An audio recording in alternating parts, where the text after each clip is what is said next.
selalu terjadi proses sosialisasi, selalu terjadi proses adaptasi dengan lingkungan sekitar.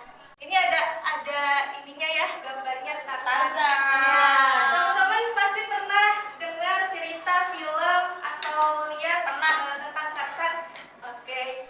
Ibu mau nanya, kenapa Tarzan itu dia meskipun manusia, tetapi tidak bisa berbicara layaknya manusia?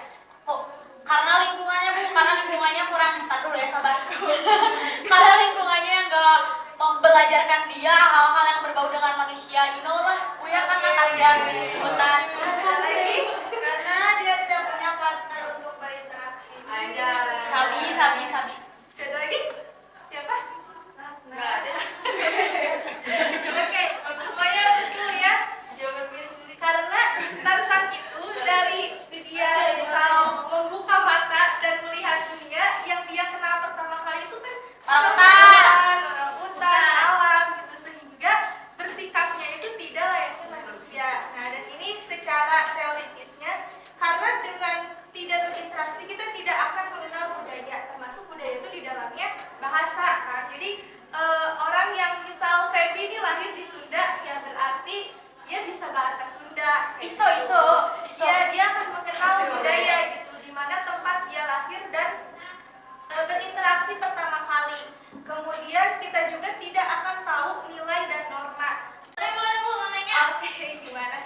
Ibu gimana sih Bu? Aku tuh kan bingung gimana caranya proses sosialisasi itu bisa berpengaruh besar di dalam kehidupan sehari-hari gitu Bu. Oke. Gimana proses sosialisasi itu bisa berpengaruh besar ya dalam kehidupan sehari-hari.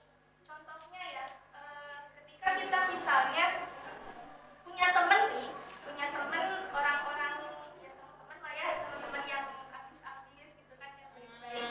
Ya tidak menutup kemungkinan kita juga akan ikutan habis dan lain sebagainya. Dan itu pokoknya sangat berpengaruh dalam kehidupan ya. Wow.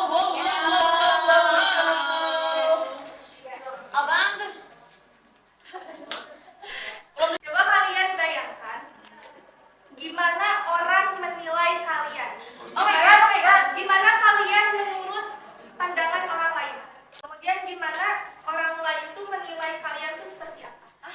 Reaksi kalian terhadap penilaian tersebut kayak gimana? Baper. Jelas, baper, malu, sedih, bahagia, atau Ceritakan tentang looking glass halfway. Astagfirullahaladzim. Ya Sob. Terus untuk yang pertama, bagaimana aku melihat diriku sendiri, itu yang pertama emosian.